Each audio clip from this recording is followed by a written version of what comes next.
No matter who you are, being yourself can be tough when you have severe asthma. Triggers can pop up out of nowhere, causing inflammation that can lead to asthma attacks. But no matter what type of severe asthma you have, Tespire can help. Tespire is an add-on treatment for people 12 and over that proactively reduces inflammation, which means you could have fewer attacks, breathe better, and relieve your asthma symptoms.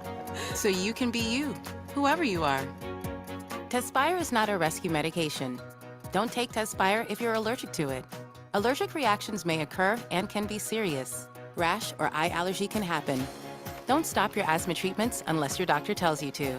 Tell your doctor if you have a parasitic infection or your asthma worsens. Sore throat, joint, and back pain may occur. Avoid live vaccines. By helping control your asthma, Tespire can help you be you. No matter who you are, ask your asthma specialist about Tespire today. This is crazy!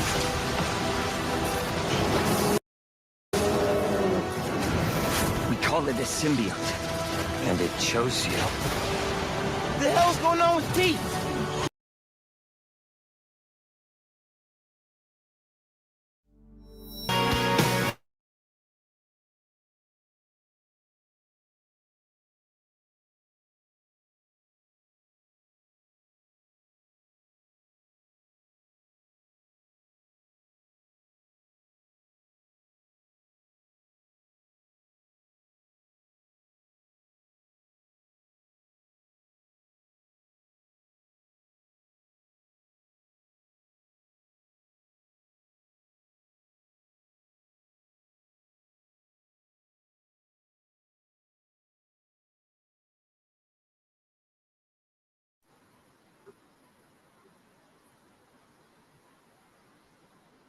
Gloria a Dios.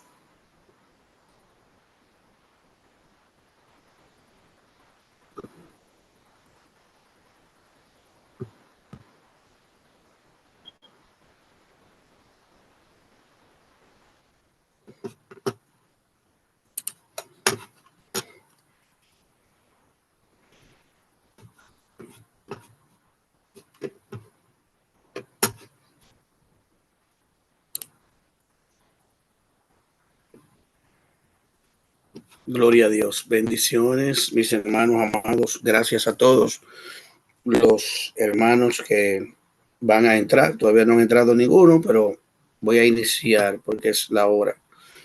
Padre, te doy gracias en este momento, en este día, por la oportunidad que me brindas de poder estar en tu presencia, Señor, una vez más. Te pido, Dios mío, por cada uno de los hermanos y hermanas que están en sus hogares, otros que van manejando, que van saliendo de su trabajo. Te pido que los guarde, los proteja. Aleluya. Espíritu Santo, te pido en esta hora, Dios, que seas tú glorificándote en el nombre de Jesús. Aleluya. Gracias, Señor. Gracias, Padre. Gracias, Jesús. Toda la gloria es para ti, Jesús. Gracias por tu presencia, Señor, en nuestra vida. La gloria y la honra es para ti, Señor. Gracias por el privilegio, una vez más, Señor, de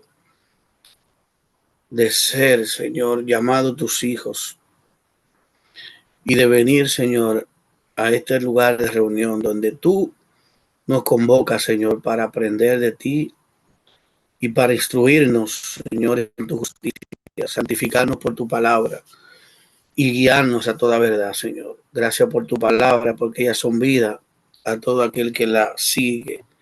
Gracias, Jesús, porque ellas son luz. Aleluya. Padre, te queremos presentar las guerras, Señor. Mira la gente de Gaza, de Israel, los de Ucrania y Rusia, Señor, y en todos los países que estén en conflicto, Señor. Te pedimos, Señor, que tú seas, Señor, tomando lugar, poniendo toda cosa en su lugar. Sabemos que las profecías, Señor, nos hablan de las guerras que han de acontecer en los últimos días. Pero también tú nos has dicho, Señor, que es nuestro deber orar para aquellos que están en medio de esos lugares, Señor. Ten misericordia de aquellos que claman, aquellos que buscan, aquellos que piden refugio, Señor, en ti, aquellos que están clamando, que no tienen que comer ahora, que no tienen cómo sustentarse por causa de la destrucción, de la guerra, del miedo, del terror que están viviendo. Suple, Señor, las necesidades de cada uno y permite que las ayudas puedan llegar a esos lugares, Señor, de gente inocente que está necesitando de ti, Señor. Te lo pido en el nombre de Jesús. La gloria siempre va a ser para ti. Aleluya. Bueno, la semana pasada, hermana Angélica, es la persona que está ahora, la única que está en el grupo. Yo le envié el link a cada uno. Vamos a esperar. Entiendo que ya son las 8, ¿no, verdad?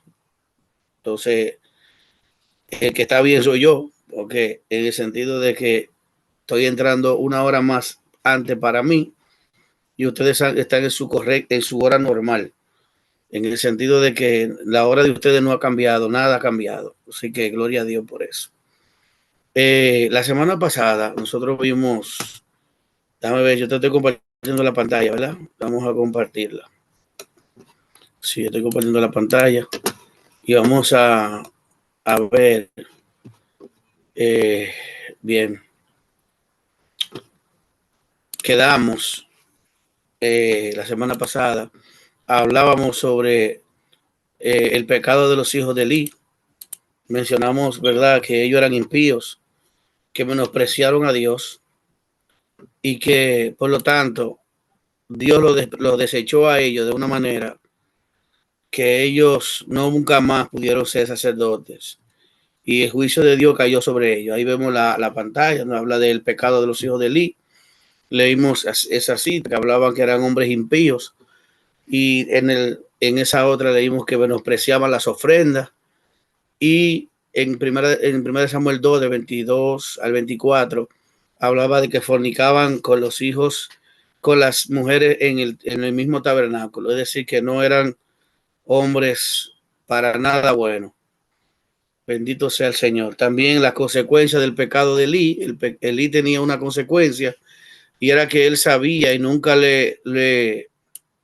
como dicen, nunca le estorbó, nunca los corrigió hasta el punto de que el Señor se lo dijo: tú le has dado más importancia a tus hijos que a mí mismo. Así que eso es algo que de verdad es impactante, que Dios le haya dicho a este hombre que él estaba dando más importancia a sus hijos que a Dios, que lo había engordado con lo mejor de las ofrendas y del sacrificio, y que veía todo lo que hacían y no lo corregía. Y Dios, que conoce, ¿verdad?, los corazones, pues sabe lo que estaba sucediendo en el corazón de Elí, lo reprendió por algo, ¿verdad?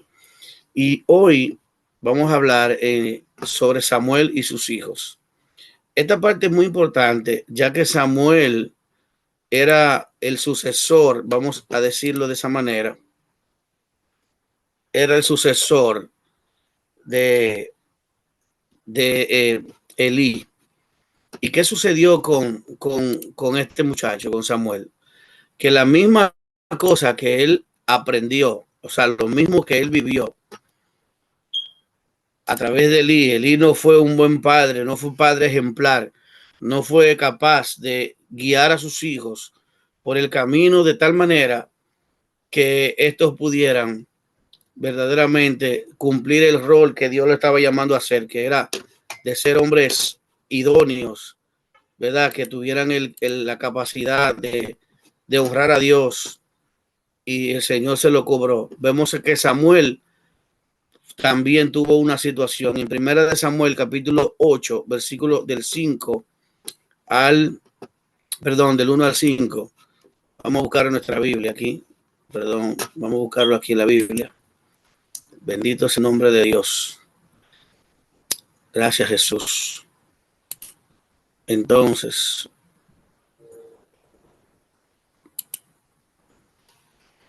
primera de Samuel. Ajá. Vamos a ver la cita, capítulo 8. Primera de Samuel, capítulo 8. Vamos a ver. Vamos a buscarlo ahí para que podamos mirarlo en nuestra pantalla. Desde el versículo 1 hasta el 5. Dice aquí Samuel, el pueblo pide rey. Y aconteció que cuando Samuel era ya viejo, puso a sus hijos como jueces sobre Israel. Escucha lo que hizo Samuel. El nombre de su primogénito era Joel y el nombre de su segundo era Abías. Estos juzgaban en Beerseba, pero sus hijos no anduvieron por los caminos de él, sino que se desviaron tras ganancias deshonestas y aceptaron sobornos y pervirtieron el derecho. Entonces, aquí nos estamos dando cuenta que lo mismo que aconteció en los tiempos de Elí con sus hijos, esto mismo estaba viviendo Samuel. Y Samuel, así mismo como aprendió de Elí, que no le puso atención a sus hijos, tampoco Samuel lo hizo. Por lo tanto, vemos que la consecuencia fue que el pueblo mismo le reclamó a Samuel y le dijo: Samuel, ya tú eres viejo y tus hijos no andan en tus caminos. Así que nosotros preferimos, antes de que tú nos pongas a tus hijos como gobernantes, preferimos que tú nos pongas a un rey como tienen las otras naciones. Y este fue el resultado, fue la consecuencia. Y dice el 4, entonces se reunieron todos los ancianos de Israel y fueron a Samuel en Ramá y le dijeron: mira, has envejecido y tus hijos no andan en tus caminos. O sea, era notorio el mal testimonio de estos, ya que se había propagado que estos estaban aceptando soborno. Mírenlo ahí, el versículo 3. Y pervirtieron el derecho. O sea, personas que tenían poder económico podían pisotear a los más débiles y a los más indefensos en la parte económica. Entonces, estos se vendían como jueces que eran. Esto, cuando alguien tenía una causa contra ellos, pues lógicamente ellos perdían la causa, porque estos eran personas que eran sobornados por el dinero, así como se da en otros países, que personas que tienen dinero abusan de las personas que no tienen, por el hecho de que tienen dinero y pueden sobornar la justicia. Y nosotros decimos que lamentablemente, como en nuestra amada República Dominicana, muchas personas caen presos porque no tienen dinero, porque el que tiene dinero no cae preso porque tiene influencia y tiene relaciones y tiene dinero. Y eso sucedía con los hijos de Samuel. Entonces, ¿la consecuencia cuál fue? Bueno, que el pueblo pidió. Claro, Dios no estaba de acuerdo, porque esa no era la voluntad de Dios. Pero ahí podemos ver que no solo el pueblo no estaba de acuerdo, sino que también el punto era que Samuel hiciera su trabajo para que entonces el pueblo tuviera un sucesor adecuado, el debido sucesor.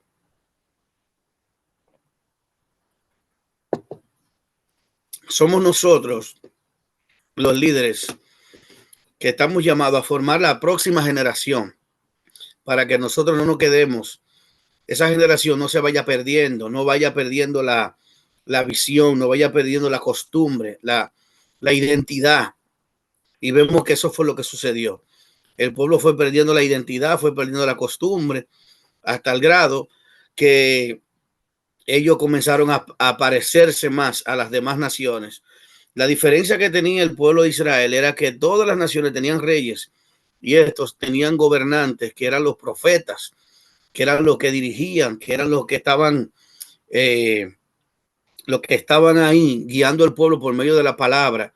Y los profetas, los sacerdotes, los reyes, en este caso, Samuel era profeta, era sumo sacerdote y también, o sea, tenía esas dos cualidades, era profeta y sumo sacerdote, no había rey, era también el juez, como sumo sacerdote, como Moisés había determinado que los sacerdotes, los levitas, las personas que le habían instruido, personas él la había preparado para que pudieran tener, vamos a decir, como leímos la semana pasada, que pudieran tener esa capacidad de conocimiento de la palabra de Dios para distribuir la ley, o sea, no solo para seguir creciendo y multiplicándose, sino también para ejercer esas de jueces de las cosas más pequeñas. Pero la semana pasada yo les asigné una tarea que no la hicieron, no tuvimos el tiempo de compartirla, pero en este caso yo quiero hablar sobre esto de manera breve. ¿Cuál es la diferencia entre los profetas de la Biblia, del Antiguo Testamento, vamos a decir, y el don de profecía de hoy? Oiga bien, hoy en día es importante entender, en la Biblia, los profetas eran personas elegidas por Dios para transmitir un mensaje divino y revelar su voluntad al pueblo. La diferencia era que no tenían una palabra, no tenían una Biblia, no tenían una constitución. Y los profetas se convirtieron en la voz de Dios, se convirtieron y no solamente eso, ellos escribieron sus profecías con el fin de que se quedaran como parte de la enseñanza, como parte de lo que iba aconteciendo, de las situaciones que Israel vivió, de las reprensiones que Dios le dio y por causa de qué Dios los reprendió, con el fin de no volver a repetir esos mismos pecados que se habían dado a través de la vivencia de esos profetas. Cada profeta tuvo en tiempos diferentes. Por ejemplo, no todos los profetas coincidieron al mismo tiempo, sino que a través de los años Dios fue levantando un profeta, Dios levantaba uno y sucedía otro, Dios le mandaba a ese profeta que ungiera a otro profeta en su lugar como el líder que llevaba la voz cantante ante el Señor para que el pueblo pusiera sus oídos en él. Por eso vemos que Samuel era un profeta que cuando unge a Saúl, lo hace por elección del pueblo.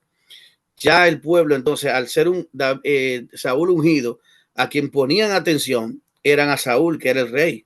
Ya el rey tomó la preponderancia y tomó el lugar principal para que el pueblo se guiara a través de los reyes, en ese caso el rey Saúl. Pero luego vemos cuando Dios también llama a David y cambia el reinado de Saúl, lo rechaza por el de David. Vemos que también David fue ungido por el Señor con el propósito de que el pueblo se guiara por lo que David como rey le dijera. David tenía que tener consejeros, o los reyes como profetas, los ancianos. Estaban ahí los ancianos o debían estar ahí con el fin de ayudarle, de guiarle, de aconsejarle para que no tomara una decisión equivocada. Entonces, ¿qué sucede? Que esa era la manera de gobierno que Dios había establecido. La diferencia del profeta de antes era, como le dije, no había algo que ellos tuvieran lo que tenemos hoy. Hoy sí tenemos la Biblia. Hoy no necesitamos un profeta para que nos diga qué debemos hacer, porque todo lo que necesitamos saber está escrito. Por eso que la palabra de Dios nos dice que toda la palabra de Dios es inspirada por Dios y útil para enseñar, para redarguir, para corregir, para instruirnos en la justicia de Dios. Entonces, cuando habla de eso, el apóstol Pablo, que le escribe a Timoteo, él no estaba pensando en el Nuevo Testamento, él estaba pensando en los profetas y la ley.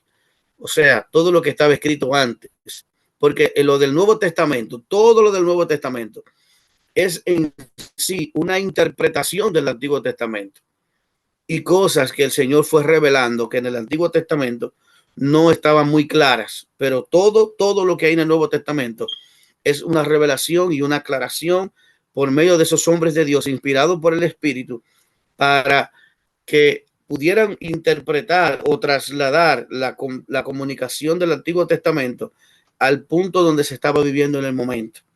Y por eso hoy tenemos la palabra profética más segura, que es lo que dice el apóstol Pedro. Por lo tanto, la palabra profética de hoy tiene que estar sujeta, como es una exhortación, tiene que estar sujeta a la Biblia al 100%, porque toda profecía que no esté sujeta a la Biblia es tomada como algo falso, porque no necesitamos una voz externa de lo que ya está establecido. Dios estableció un fundamento, la cual es la palabra de Dios. Entonces, sigo leyendo. Estos profetas eran portavoces directos de Dios y sus palabras tenían autoridad. Hoy en día vemos que muchos profetas que andan en las redes y en las calles y predicando, ellos dicen que son una voz autorizada de Dios, pero eso es una mentira. Porque una voz autorizada de Dios es la Biblia. Y tú y yo, cuando enseñamos la Biblia, estamos profetizando, estamos predicando, estamos enseñando, estamos exhortando, que es para lo que vino la profecía. En contraste, como le decía, el don de profecía en la actualidad se refiere a una capacidad que algunas personas tienen para recibir mensajes de Dios y compartirlos con otros. No se considera una autoridad infalible, como el caso de los profetas bíblicos, sino más bien una guía o una dirección espiritual. El don de profecía en la actualidad se basa en la creencia de que Dios sigue hablando. Oiga bien, el don de profecía en la actualidad se basa en la creencia de que Dios sigue hablando a través de personas, pero no se le atribuye la misma autoridad que a los profetas bíblicos. Es importante tener en cuenta que la interpretación y la aplicación de la profecía en la actualidad puede variar entre diferentes tradiciones religiosas y creencias individuales. Algunos pueden considerar que el don de profecía es más prominente o relevante que sus prácticas religiosas, mientras que otros pueden darle menos importancia o incluso no creer en él en absoluto. Por ejemplo, lo que esto quiere decir, mis amados, es que hay muchas personas que le dan más importancia a la palabra de un hombre que dice que es profeta que a lo que está establecido en la Biblia.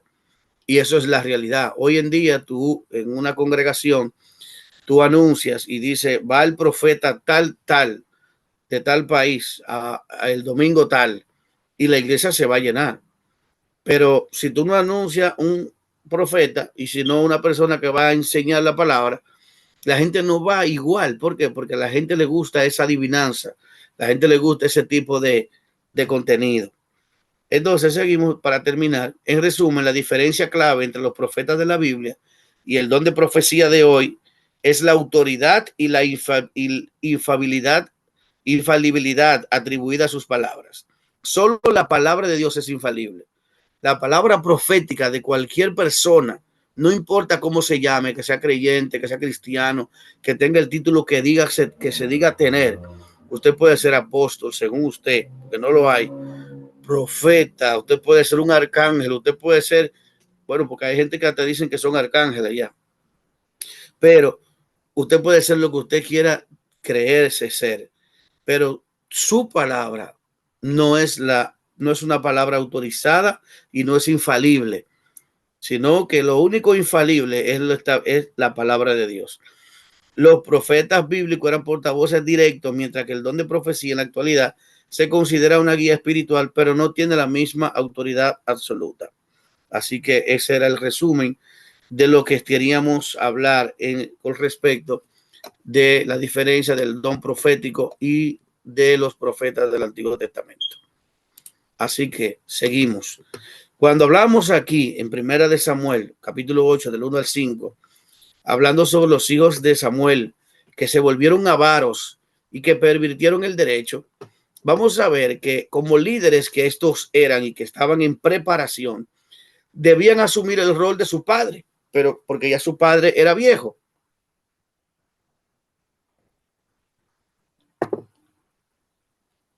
Perdón. Pero como estos no tenían testimonio, no podían asumir esa responsabilidad porque la palabra de Dios manda que tenían que ser personas ejemplares. Y el mismo pueblo de Dios, ahí los ancianos del pueblo se rebelaron y dijeron, no, nosotros no estamos de acuerdo con esa actitud de los hijos tuyos. No estamos de acuerdo. Así que no vamos a aceptar que los hijos tuyos gobiernen como líderes de nuestro pueblo. Y aquí vemos el requisito, por ejemplo, de los obispos. Dice, palabra fiel es esta: si alguno aspira al cargo de obispo, buena obra desea hacer. O sea, ellos iban a ocupar un cargo pastoral en el caso, porque Samuel era el pastor en ese caso. Dice, un obispo debe ser, pues, irreprochable, marido de una sola mujer, sobrio, prudente de conducta, decoroso, hospitalario, apto para enseñar, no dado a la bebida, no pendenciero, sino amable, no contencioso, no avaricioso.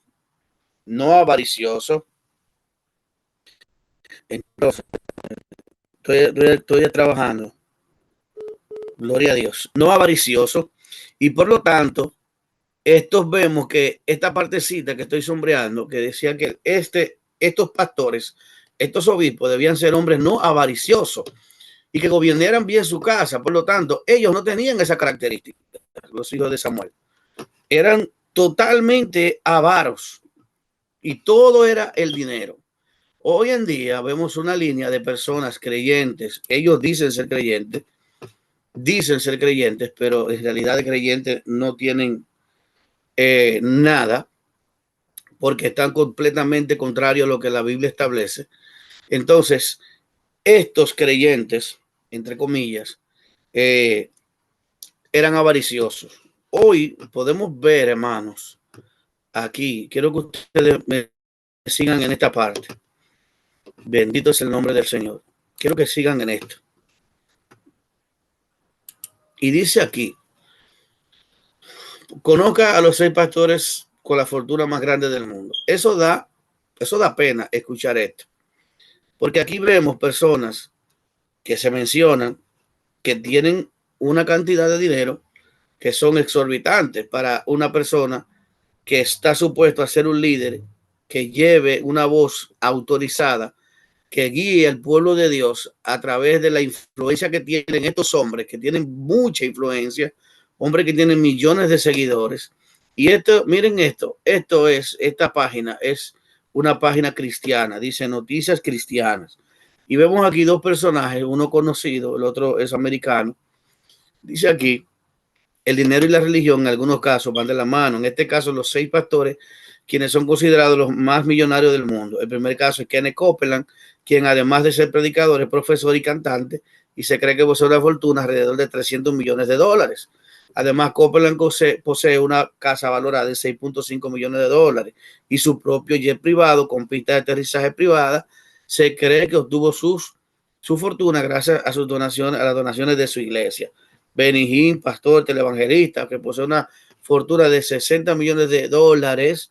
O sea, mírenlo aquí más, hubiera mencionado otras más. El popular T.D. Jakes, que es el moreno que está arriba, $150 millones, viviendo en una casa de $1 millón. Yo no quiero hablar mucho sobre esto, amados, pero es que quiero que quede claro cómo la avaricia en algunas personas que aparentemente dicen que son líderes religiosos, líderes cristianos. Y la semana pasada nosotros vimos, y aquí vivimos también ahora, que para tú ser un hombre de Dios, un obispo, tiene que ser una persona no avariciosa. Y vemos que el apóstol Pedro, amados, el apóstol Pedro, en la semana pasada también vimos que toda la economía del ministerio de los apóstoles estaba en las manos de ellos. Vendían los hermanos, llegaban, vendían propiedades y vendían sus casas y terrenos y cosas así. Y los apóstoles no se enriquecieron, sino que ellos repartieron conforme a la necesidad de cada uno. Esto es una manera de verdad de vivir de acuerdo a la voluntad de Dios. Esta es la voluntad de Dios, que usted y yo de manera equitativa se pueda distribuir las ofrendas y los diezmos. Vemos que también en el Antiguo Testamento, y al igual que en el Nuevo Testamento, cuando se ofrecían los diezmos, había una distribución para las viudas, había ayuda para las viudas, para los huérfanos, había ayuda para los pobres. O sea, miren 3 tipos de personas: huérfanos, los pobres y las viudas, con el dinero que se recaudaba dentro de las congregaciones. Hoy en día se recauda dinero y tú puedes ver que los pastores son dueños absolutos de todo lo que entra en esa iglesia. Algunos ministerios, que uno que otro, hacen algunas donaciones y hacen una que otras cosas, pero el pastor se beneficia y su familia, al igual como lo hacía Elí, que sus hijos, dice la Biblia, que se engordaron y el mismo Señor les reclamó el punto de que ellos se habían tenido una vida muy cómoda a causa de su ministerio y que se aprovechaban de esto. Entonces, el hombre que entra al ministerio no debe de ser un hombre que busque la avaricia. Dice también que viene bien su casa, que teniendo a sus hijos sujetos con toda dignidad. Dice, porque si un hombre no sabe gobernar su casa, ¿cómo podría cuidar de la iglesia de Dios? Entonces, amados, vemos aquí en los diferentes tipos de líderes. Pero yo quiero que vayamos a algo que es bien importante y algo que el Señor siempre me ha mostrado, me ha ministrado en torno a lo que Dios, a la diferencia de diferentes tipos de hombres. En el caso de Job, yo quiero que usted vaya conmigo al libro de Job, capítulo 1. desde el versículo 5. Y yo quiero que usted mire esto que estoy subrayando aquí. Bendito es el nombre de nuestro Dios. Dice el verso 5 que este hombre, Job, era un hombre que tenía riquezas, pero era un hombre íntegro. Mire lo que dice, integridad y riquezas de Job. Oiga bien, y quiero hacer un énfasis en esta parte bien importante. No es que Dios no está en contra de la riqueza. Dios no está en contra de la riqueza. Lo que Dios no quiere es que tú te enriquezcas con lo de Dios y que tú te aproveches, que tú tomes control y dominio y autoridad y que te aproveches de las situaciones para no dar de lo que Dios te ha dado. Porque estos sí, lógicamente, se hacen ricos y millonarios con el dinero de la iglesia, que es diferente. Este hombre, Job, era rico. Este hombre no tenía una iglesia, este hombre no tenía un ministerio, no dependía de esas cosas. Sin embargo, ¿qué hacía Job? Vamos a ver aquí, dice que Job era un hombre íntegro, tremendamente íntegro. Y vamos a ver aquí, en el versículo, dice, vamos a ver.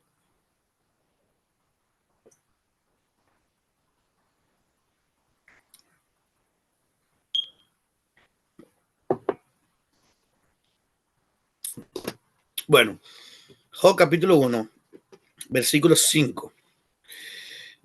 Dice, voy a leer el 4. Sus hijos solían ir y hacer un banquete en la casa de cada uno, uno por turno. Ellos tenían hijos, Job tenía hijos, dice tenía 7 hijos y 3 hijas. Y dice que ese hombre tenía riquezas y que dice, y sucedía que cuando, dice el verso 4, perdón, sus hijos solían ir y hacer un banquete en la casa de cada uno por turno e invitaban a sus 3 hermanas para que comieran y bebieran con ellos. Y sucedía que cuando los días del banquete habían pasado, Job enviaba a buscarlos y los santificaba, y levantándose temprano ofrecía holocausto conforme al número de todos ellos, porque Job decía, oiga bien, que quizá mis hijos hayan pecado y maldecido a Dios en sus corazones. Así hacía Job siempre. Bendito sea el nombre del Señor. O sea, miren, amados, lo bello que es esta parte. Cómo este hombre sí le importaban la manera en que se comportaban sus hijos. Y él decía, por si acaso mis hijos han pecado, por si acaso mis hijos han fallado a Dios, han maldecido a Dios, yo voy a hacer un sacrificio conforme, escuche, conforme a todo. Bendito sea el nombre de Dios. Por si acaso ellos hubieran pecado. Dice que se levantaba muy de mañana y lo santificaba a cada uno de ellos. O sea, vemos un hombre responsable, un hombre íntegro, un hombre rico, pero a la vez que amaba a Dios sobre todas las cosas. Y lo vemos claro como aún en su tentación perdió todo. Dice que y aún así no maldijo a Dios, sino que se mantuvo fiel. Nadie como Job, hermano, solo Cristo como Job. Bendito sea el nombre del Señor. Entonces, seguimos con el material. Entonces, mis amados, seguimos aquí. Y aquí vimos el ejemplo, ¿verdad? El ejemplo de Job que le mencionaba. Job era un hombre bastante temeroso de Dios. Y el liderazgo que había en Job era un liderazgo genuino. Era un liderazgo genuino, mis amados. Pero quiero que sigamos ahora con la parte, bendito sea el nombre de Dios. Quiero que sigamos. Bendito Dios. Aleluya. Dice aquí, vamos a ver. Ok, Moisés, un gran modelo de liderazgo. Todos sabemos que Moisés era un hombre bastante íntegro, bastante temeroso de Dios y un hombre que amaba al Señor. Vamos a buscar en Primera de Crónicas, capítulo 23. Primera de Crónicas, capítulo 23. Y quiero resaltar una de las cualidades que tenía Moisés como líder. Que esto es algo que me impresiona, porque vemos la integridad del liderazgo de este hombre. aparte de que era el hombre más manso sobre toda la tierra, del mismo Señor lo declaró. Dice, más cuando aún Moisés, el hombre de Dios, sus hijos fueron contados entre la tribu de Leví. Escuche, los hijos de él, de Moisés. Los hijos de Moisés fueron Gerson y Eliezer. El hijo de Gerson fue Sebuel, el jefe. ¿Qué dice aquí? Y esta es la parte que quiero parar ahí. Dice que los hijos de Moisés eran contados en la tribu de Leví. Sabemos que Moisés fue el hombre que estableció lo que hoy conocemos como los sacerdotes, los ancianos, por medio del consejo que le dio su suegro Jetro. Él estableció un discipulado constante a través del consejo que Jetro le dio. Dice que preparó hombres que podían ser jueces de 10, de 50, de 100, de centenas y de miles. Y luego que todos los casos grandes iba a tomar Moisés las riendas en ese caso para que no desfalleciera, dice la palabra de Dios, porque el trabajo de Moisés era bien arduo. Entonces Moisés se tomó la decisión de comenzar a preparar los líderes, de preparar a los ancianos, y esto era lo que tomaban los casos de los hermanos, de las personas del pueblo que iban llevando sus problemas, sus situaciones con Moisés, y Moisés a través de ellos las atendía. Por lo tanto, Moisés era un hombre que hizo lo contrario a lo que hizo Elí. O sea, hizo bien las cosas. Elí no preparó su generación. Elí no dejó a nadie un sucesor. Samuel tampoco hizo lo correcto, pero Moisés sí lo hizo. Ahora bien, el punto que yo quiero resaltar sobre todo es que Moisés tenía dos hijos que eran levitas y que él pudo, por una causa natural, decir, yo voy a poner a mis hijos a dirigir porque son mis hijos, como hoy hacen muchos pastores, muchos líderes religiosos, que no le importan el hecho de que sus hijos quizás no estén conforme a la voluntad de Dios, como lo quería hacer Samuel, que los quería poner, como lo puso Elí, de la misma manera. Son mis hijos les corresponde estar en esa posición porque es una posición privilegiada y que le da beneficios. Pero ¿qué sucede? En el caso de Moisés, vamos a ver la diferencia que hubo.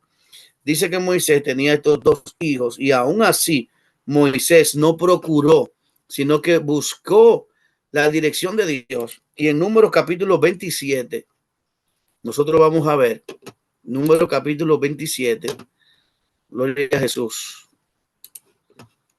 gloria al Señor, gloria a Dios, gloria a Dios, gloria a Dios.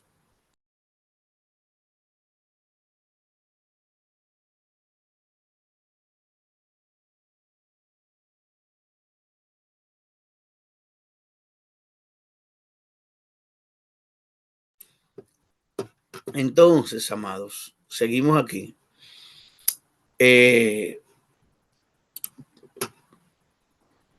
Números, capítulo 27. Aquí está. Vamos a ver. Número 27, versículo 12. Dice lo siguiente. Josué es ungido sucesor de Moisés. Aleluya. Moisés es ungido sucesor de Moisés.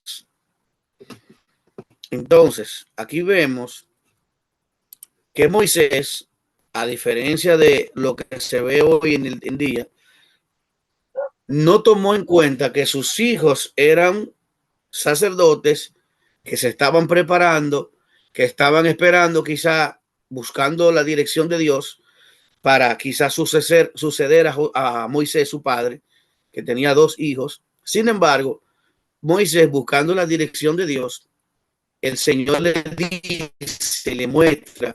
Mira lo que dice aquí en Números capítulo 27, verso 2. Entonces el Señor le dijo a Moisés, sube a este monte, a este monte Abarín, y mira la tierra que yo he dado a los hijos de Israel. Y cuando la hayas visto, tú también te reunirás a tu pueblo, como se reunió tu hermano Aarón. Ya Aarón había fallecido. Porque cuando os rebelasteis contra mí, contra mis mandamientos en el desierto de Sin, durante la contienda de la congregación, debiste santificarme las aguas ante sus ojos. Esas son las aguas de Meribá, o las aguas de la confrontación de Cades en el desierto de Sin. Verso 15. Entonces Moisés habló al Señor diciendo, ponga el Señor, Dios de los espíritus de toda carne, un hombre sobre la congregación, Oye lo que dice el Señor, Moisés, que ponga un hombre sobre la congregación, o sea, ponga a alguien a pastorearla. Si hubiese sido una persona que no tuviera la visión de Dios, como lo hay muchos ahora, los pastores dicen, no, mis hijos son los que van a quedarse, ya yo estoy viejo, mis hijos son los que van a ser los pastores de esta congregación, mis hijos son los que van a guiar a este pueblo. Sin embargo, Dios le dice, tú no vas a entrar. Y lo que Moisés le dice es, entonces, al Señor, Señor, busca un hombre que dirija, que entre a este pueblo. Y no como lo está diciendo ahí, hermano, eso me impacta. Ponga un hombre sobre la congregación, dice, ponga el Señor es Dios, el de los espíritus de toda carne, un hombre sobre la congregación que salga y entre delante de ellos y que los haga salir y entrar, a fin de que la congregación del Señor no sea como ovejas que no tienen pastor. Moisés, hermano, es la tipología de un pastor lleno de Dios y un hombre dirigido por el Espíritu Santo. ¿Por qué? Vuelvo y le repito, Moisés pudo poner a Gerson o al otro hijo, porque eran levitas, estaban ahí, se estaban preparando, estaban sirviendo a Dios, y Moisés no era como Elí, tampoco era como Samuel. Moisés fue el que estableció el sacerdocio y que estableció a los líderes, los ancianos que conocemos como el Sanedrín, que luego se quedó, ¿verdad?, de manera como una institución que se fue multiplicando. Moisés estableció que la ley se estudiara, que la ley se prepararan maestros para dictar sentencia, para dictar justicia. Por eso vemos que cuando a Jesús lo juzgaron, ¿quién fue que lo juzgó a Jesús? Fue el Sanedrín, los líderes, los sacerdotes, los ancianos que estaban preparados para juzgar los asuntos del pueblo, tanto religiosos como morales. Entonces, Moisés, siendo un hombre de Dios, no tomó en cuenta, dijo, no, yo voy a darle mi ministerio, mi dignidad, todo lo que yo tengo, porque es un beneficio ahora mismo. No, él no dijo eso, dijo, pon un hombre que entre y que salga y que guíe a este pueblo, que sea su pastor. Y Dios entonces le responde a Moisés y dice, escuche bien, y el Señor le dijo a Moisés, toma a Josué, hijo de Nun, hombre en quien está el Espíritu, aleluya, y pon tu mano sobre él y haz que se ponga delante del sacerdote Eleazar y delante de toda la congregación, escuche, e imparte la autoridad a la vista de ellos y pondrá sobre él parte de tu dignidad a fin de que le obedezca a toda la congregación de los hijos de Israel. Él se presentará delante del sacerdote Eleazar, quien inquirirá por él por medio del juicio de Urim delante del Señor. A su palabra saldrán y a su palabra entrarán. Oiga, él y todos los hijos de Israel con él, es decir, toda la congregación. Y Moisés hizo tal cual como el Señor se lo ordenó. Tomó a Josué y lo puso delante del sacerdote Eleazar y delante de toda la congregación. Luego puso sus manos sobre él y impartió la autoridad tal como el Señor, aleluya, tal como el Señor le había hablado por medio de Moisés. ¿Qué esto nos dice, hermano? Un hombre íntegro. Un hombre íntegro que se dejó guiar por el Señor y no usó los mecanismos familiares para decir, no, mis hijos o mis familiares son los que van a quedarse con esta gran congregación y ellos van a ser los herederos de mi trono. No, hermano, esto no se maneja así. Esto no se maneja así. Moisés nos enseña un modelo de que aún sus hijos estando ahí, siendo sacerdotes, como le mostré a través de la palabra de Dios mientras estudiábamos esto, mientras estamos estudiando, Moisés no escatimó decir, no, ponga a mis hijos, no. Él fue tan sincero, dijo, Señor, buscó la presencia de Dios y le dijo, Señor, ya que tú me has dicho que yo no lo voy a entrar a este pueblo, ya que tú me has dicho que yo no voy a entrar a la tierra prometida, pon un hombre que entre, que salga, que los guíe, para que este pueblo no se quede sin pastor. Este hombre es un hombre íntegro que está luchando y orando para que Dios ponga un hombre que no importa que sea de la familia o que no lo sea, que sea el hombre que Dios elija, el ungido de Dios. Y dice que el Señor mismo eligió a Josué. Dice, pon tu mano sobre Josué, hombre sobre lo que hay el Espíritu en él. O sea, esto es lo que nos dice la palabra cuando tú vamos al Nuevo Testamento, que cuando los diáconos fueron elegidos, dice la palabra de Dios, y lo hemos estado estudiando en todo este curso, que eran hombres llenos del Espíritu Santo, de buen testimonio. Y así mismo los ancianos, y así mismo los pastores, así mismo los obispos, tienen que ser así. Entonces tienen que tener esa cualidad. lleno del Espíritu Santo, que estaba, como dice ahí, que Moisés tenía el Espíritu. Entonces, ¿qué quiere decir esto, hermano? Que esta era la cualidad de los hombres que Dios está buscando. Dios no está buscando, el hijo de fulano va a ser que va a suceder a fulano. No, hermano. Es que esa no es la visión. Esa era la visión que tenía Josué, que teníamos Elí y la que tenía Samuel. Pero Dios no quiere que eso sea así. La voluntad de Dios es que dirija al pueblo una persona lleno del poder de Dios, lleno de la obediencia, y que sea el hombre que Dios elija para que lo haga.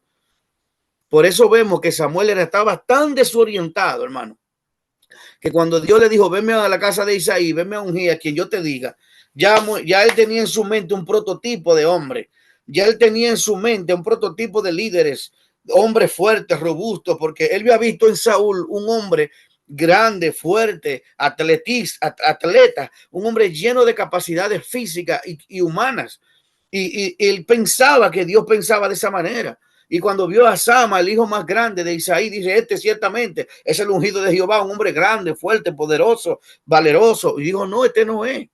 Dice que hizo pasar uno tras otro a los hijos de Isaí. Y cuando Isaí le dice, ya no tienes más, ya se me acabaron los hijos. Dice, sí hay uno que está allá, ese es el que Dios había elegido. ¿Por qué? Porque Dios no mira, como le dijo, lo reprendió el Señor a Samuel, diciendo, yo no miro lo que mira el hombre, yo no miro lo que tú miras, Samuel, yo miro el corazón, yo miro lo que está dentro de esa persona, lo que hay dentro de esa persona. Y vemos que David era un hombre que adoraba a Dios. Dice que una de las cualidades que David tenía cuando Saúl estaba endemoniado y que estaba desesperado, uno de los siervos de Saúl le dijo, cuando le recomendó a David, dice, hay un muchacho que es hermoso parecer, que toca bien el arpa y el Espíritu de Dios está con él.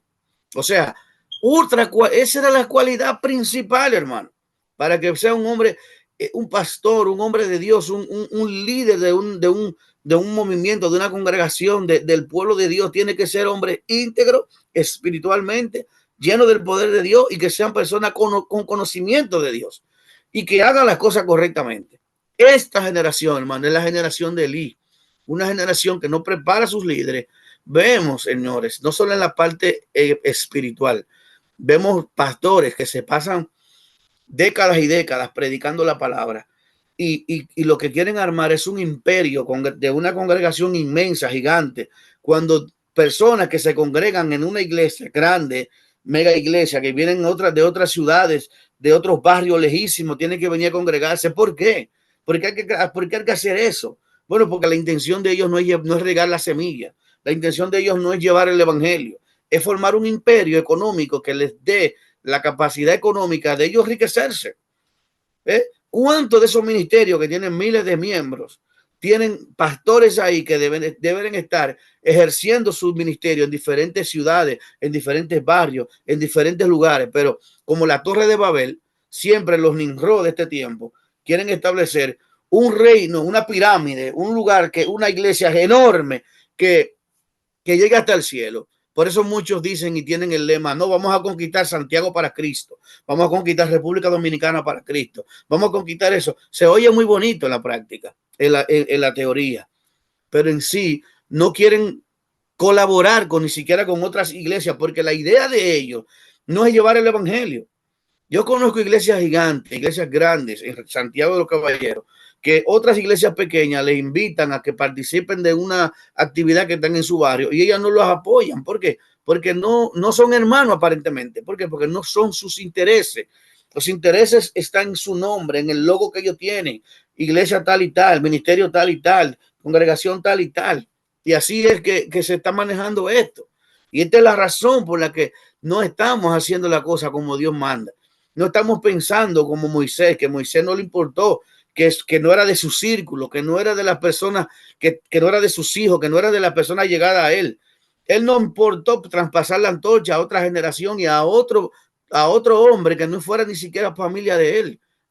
Sin embargo, hoy vemos que los pastores pasan el pastorado a sus próximas generaciones, no importando si son hombres de Dios o no son personas de Dios, porque tienen que mantenerlo todo en ese círculo, todo se tiene que mantener ahí, inclusive su liderazgo son personas allegadas a ella, gente confabuladores, gente que son lisonjeros, que siempre están apoyando todo lo que tiene que decir, sin importar, como lo que pasó con Roboán y como lo que pasó con Roboán, que en vez de pedir el consejo, buscar el consejo de los ancianos y aceptar el consejo de los ancianos, que lo vimos aquí también en este círculo de estudio, que sin embargo buscó personas, los jóvenes que se criaron con él, y buscó el consejo de ellos, y qué mal le fue al pueblo de Dios. De ahí viene la división del pueblo. Esto trae malestar, trae división, trae situaciones negativas a la iglesia. Por eso hoy tenemos tantas divisiones. Por eso yo mismo, que soy testigo de que en momentos pasados tú solicitas a una iglesia grande, mira, queremos que nos vaya el ministerio de ustedes de cántico, que es muy bonito, para que venga, tenemos una actividad en el barrio tal, para que ustedes traigan las canciones. No quieren apoyarnos. ¿Por qué? No apoyan las iglesias pequeñas, no apoyan las otras iglesias. ¿Por qué? Porque no buscan el reino. Ellos quieren un reino para ellos, no para Dios. Entonces eso es lo que está sucediendo. Muchas iglesias que no están, muchos pastores que no están haciendo el trabajo de multiplicarse en líderes. Y ese es el trabajo de la iglesia, ir y predicar el evangelio y hacer discípulos. Nosotros estamos llamados a ser discípulos, no estamos llamados a hacernos dueños de las ovejas, porque las ovejas no son de nosotros. Sin embargo, como les decía, mire esta parte, que da pena ver esto. Mire, hermano, como les decía, mire, dice que este señor de los pastores muy ricos y millonarios, dice, Jake tiene una gran trascendencia en los Estados Unidos, participando en programas de televisión, y su gran popularidad lo ha logrado que se reúna con expresidentes, Barack Obama, George W. Bush, y dice también Edir Macedo, es el cuarto pastor de la lista. Su fortuna se estima en más de $1,000 millones, el cual proviene principalmente de las donaciones y de la venta de más de 100 millones de sus libros. Entonces aquí vemos, amados, aquí vemos que muchos de estos se enriquecieron con la iglesia y se estaban enriqueciendo y se están enriqueciendo con la iglesia. Entonces Dios no quiere que los hombres, de verdadero hombre de Dios, no pueden ser avariciosos, no pueden ser contenciosos, tienen que ser dadivosos, tienen que ser hospitalarios, tienen que tener la visión de Pedro y de los apóstoles del primer siglo, que fueron la iglesia modelo, que había un consenso de tal manera que las ayudas se distribuían de manera equitativa y no había necesidad en el pueblo, hermano. Esto da pena porque lamentablemente no estamos viviendo el modelo que Dios había sido establecido. Estos apóstoles verdaderos fueron arrestados. Mírenlo ahí, arresto de Juan y de Pedro. Pedro y Juan ante el concilio, como Jesús lo dijo, iban a ser amenazados, iban a ser torturados, iban a ser presos por causa de la amenazados y puestos en libertad. Entonces podemos nosotros darnos cuenta que la iglesia del Señor sí es una iglesia que verdaderamente está para servir a la comunidad, está para servirle a la misma iglesia. La Biblia dice que, por ejemplo, en el milenio, cuando nosotros estemos con el Señor, y ya casi estoy terminando, cuando estemos con el Señor, no vamos a tener necesidad de nada. Y esa es la voluntad de Dios, hermano, que la iglesia no tenga necesidad. Esa es la voluntad de Dios, que tú y yo no estemos en una comunidad donde hay ricos, muy ricos, que lo tienen todo, y tú que no tienes nada. Esa no es la voluntad de Dios. La Biblia dice que la voluntad de Dios es que todos tengamos siempre en todo lo suficiente. Aleluya. Y yo voy a buscar esa cita para que cerremos con broche de oro. Bendito es el nombre del Señor. Gracias a Dios.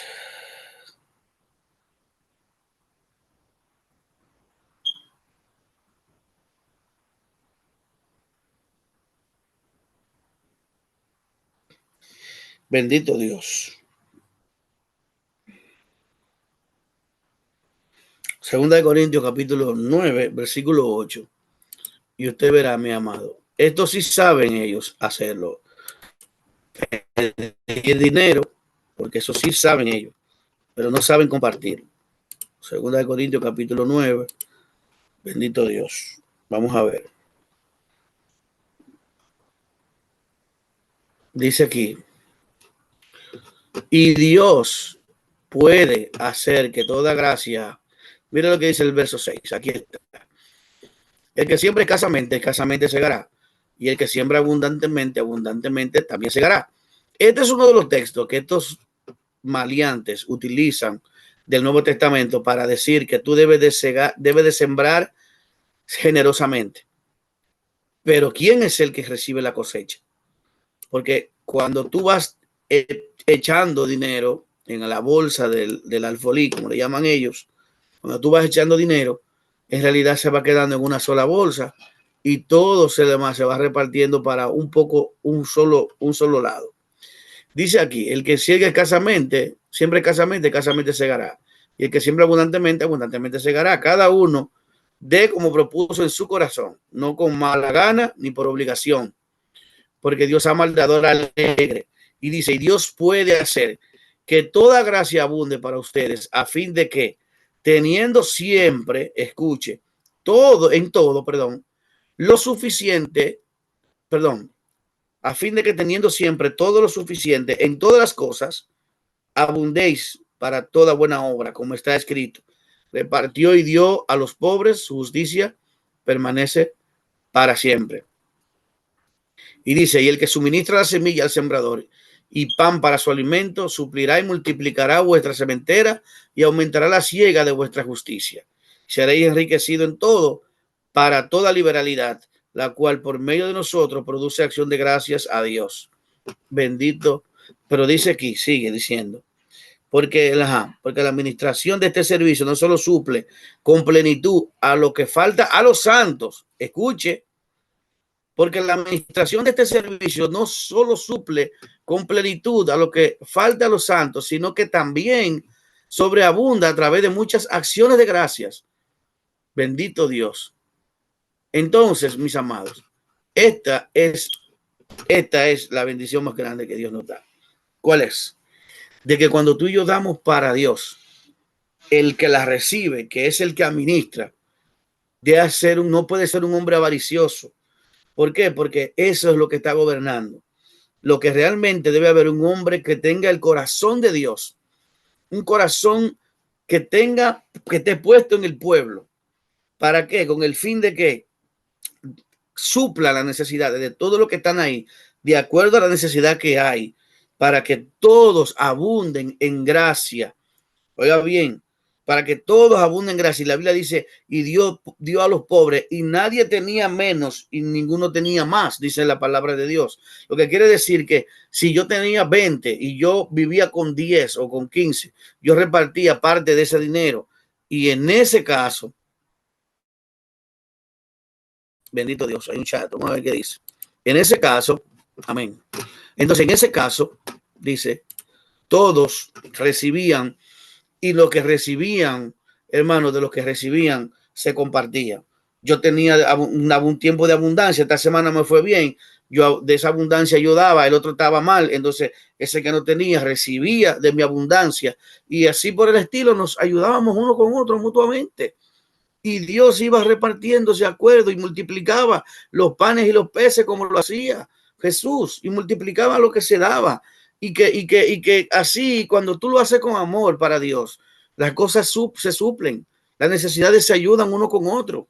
Entonces, esa es la visión del reino de Dios, esa es la visión de los líderes que debe de tener, que los líderes de este tiempo debemos ser personas que seamos íntegros ante Dios, y que si tú tienes 100 pesos y entran 100 pesos, no como hay muchos por ahí que dicen, oh, bueno, son 90 para el pastor y 10 para esto. Algunos que dicen, no, los diezmos son del pastor y la ofrenda son para la iglesia. Son unos ladrones que están robando. Y no es así. Por eso vemos pastores con casa de 3 plantas, carro, jipeta. Aquí abusan. Tienen Rolls Royce, tienen jet privado. Y mira cómo lo vimos, la fortuna que tienen ahí. Así que si usted no vio, vaya y cuando termine este video, usted le da un poquito para atrás para que usted vea lo que se enseñó y lo que se predicó aquí en esta noche. Muchas gracias, bendiciones a todos los que están aquí. Gracias a los que van a ver el video. Yo cumplí, yo estoy feliz porque yo estoy haciendo lo que Dios me mandó a hacer. Yo espero que tú estés feliz recibiendo y entendiendo para poner por obra todo lo que Dios nos está mostrando en este día. Así que sé que muchos de ustedes han estado afanados, yo también lo he estado. yo también he tenido cosas que hacer, he tenido que luchar, moverme, bañarme, hacer cosas corriendo, pero con el fin de ser prudente, ser responsable. Y eso es lo que importa, lo que Dios quiere que nosotros seamos. Así que muchas bendiciones. Vamos a orar para despedirnos. Sé que ahí está mi hermana Angeli, no puede orar, no puede, porque ella está manejando y ha tenido ciertos inconvenientes. Pero gracias por estar aquí conmigo y bendiciones. Vamos a orar. Amado Dios, te doy gracias en esta hora. Bendigo tu vida, Padre. Te doy gracias y bendigo la vida de la sierva Angeli. Padre, gracias por los que no estuvieron en esta noche. Tú conoces las razones, sus situaciones por las que ellos no tuvieron. Pero yo te pido, Señor, que ellos, si tú pones en su corazón, que se esfuercen y que sean valientes, Señor. Porque este camino es para valientes, para que los que se esfuerzan y alcancen, como dice tu palabra, los valientes las arrebatan el reino de Dios. Así que Dios le bendiga y Dios le guarde. Muchas bendiciones. No le quito ni un minuto más de su tiempo. Así que feliz noche. Dios le guarde. Bye, bye.